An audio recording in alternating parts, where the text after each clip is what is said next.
Hello my friends, and how are you doing? Today I want to talk about the situation of Civitai, which are cooking on a hotter fire than ever before. They might go down the route of crypto. There might be a government operation responsible for all this madness, and your freedom is under danger. So let's talk about all of that and get started with this topic. So here is the hot bit. Civitai will no longer have credit card payments starting May 23rd, which is in a couple of days from now. And this after they try to follow the requests from Visa and MasterCard, where they said we can't work with you because you are a high-risk business and we will not do business with you. So where does all that kind of madness come from? Well, you might be interested in the government project called Operation Chokepoint. This is from the US government,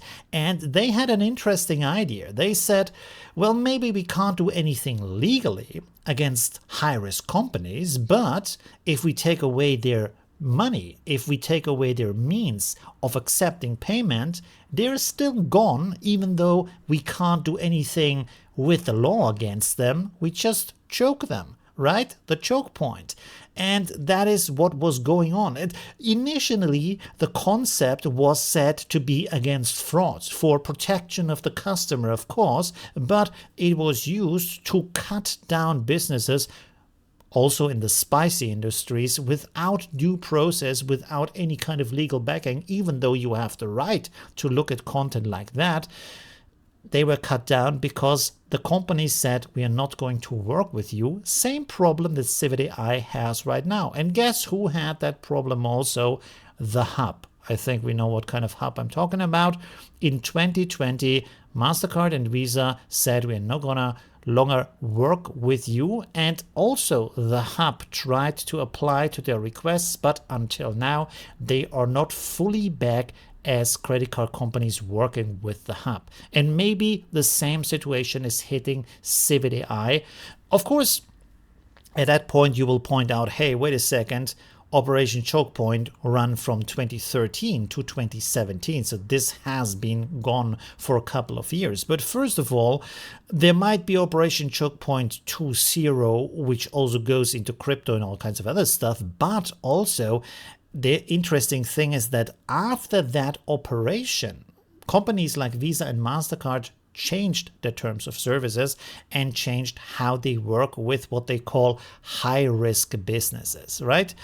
The interesting thing here also, of course, is the whole situation is because Civitai started out as the hero of the open source community, hosting the models, bringing together the community, hosting the images, and now also having image generation, model training.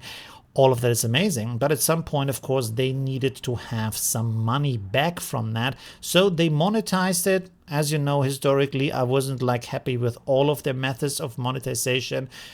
There could be other methods, but never mind that. The problem is the money and the problem is the spicy content, because if those come together, there's going to be some fire happening. And the reason for that is because when you make money, people are starting to look. And they're starting to look at where the money flows and how to impact you. And that is what's happening right now, sadly. Now, the good news is here that Civitai has an investor called Anderson Horowitz, and they have invested 5.2 million into Civitai, so they have a little bit of a golden pocket to keep around, hopefully.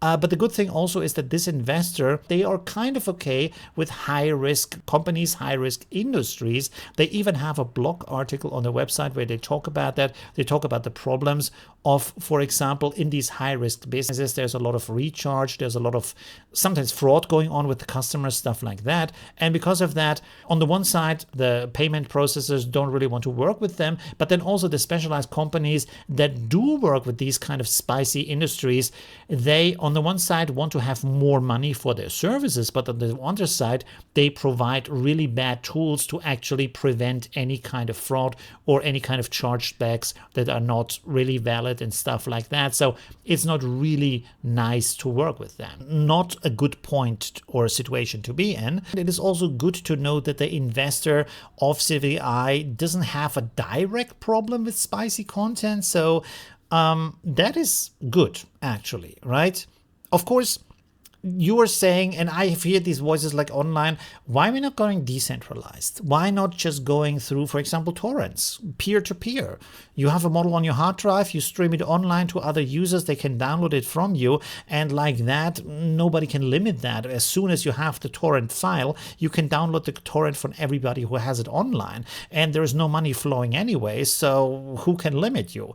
That's actually a good point, and it would create a lot of safety for these models to stay around and to be shared and to be accessible to the general public, and that is pretty cool. But this is a method that is only interesting for sharing these models. So this is just for consuming, for downloading stuff, of course uploading also, but what is missing from that is, for me, the most important ingredient overall, and that is the community. Because what Torrent is not is a platform like Civitai, where people also post their images, they share their prompts, they share their settings, they share their workflows, creative inputs, and train models and get inspired to train other LoRa's, other models.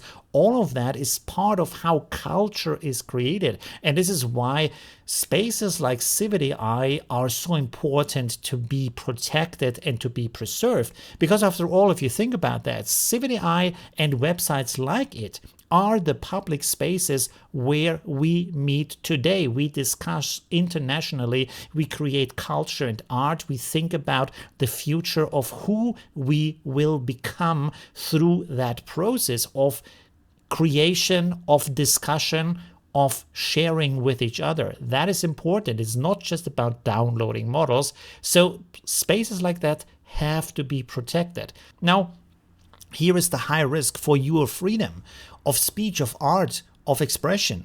And that is, if a space like Civitai can be targeted that easily, be brought down that easily, what does it say about the other platforms that are smaller than that? Because I would say that Civitai is the biggest player of hosting, of sharing, of bringing together the community in that way. If they tumble, if they are going down, who else can protect themselves, who has less power, less teeth in the game than Civitai has right now? Now, for the last point, and that is Civitai going into crypto. Really? I don't know. You know, you might think about crypto what you want, but one thing you can't deny: hosting a wallet with crypto is not just high risk, it's super high risk. For anybody who doesn't really understand how a wallet works and how just with clicking one single link, you can give someone else complete access to your wallet and lose all of your money, and having the general user of an AI page who is not there for crypto, who is not there for investment, who is just there to have some fun by generating some images and talking with some friends, to expose them to the risk of having a wallet so you can pay with crypto, I don't think that's a good idea. I think there should be other options out there. Maybe this is a good call for anybody out there who thinks they have the ability to create a new economy of payment systems that is maybe even decentralized, but is safer, is more convenient, and that we can use for AI content to protect our freedom. Because the one thing that rubs me wrong the most is that corporations put the boot on us in a way that is not even backed by the law. Because we voted for that freedom, we voted for the democracy, we voted for the expressiveness that we are granted by our government. And a lot of people have fought for that and even have died for that, right? To have a company come around and say, oh, you can't do that because we don't like that, That is not great. And that's the situation we are facing right now. This is not just happening with Visa and MasterCard. This is happening across the AI space, because also a lot of AI companies out there think they have the right to limit us in whatever we can create, whatever we can say. So maybe let's not set precedents on limiting us outside of the law. Let's fight for the laws and the rights we have and protect our space of free speech and artistic expression and our ability to create the future culture and our future self, because that is super important. And of course, protect places like Civitai, which are a form of cultural heritage of the history that has been made on pages like that. Let me know in the comments what you think about that. Thanks for watching and see you soon. Bye.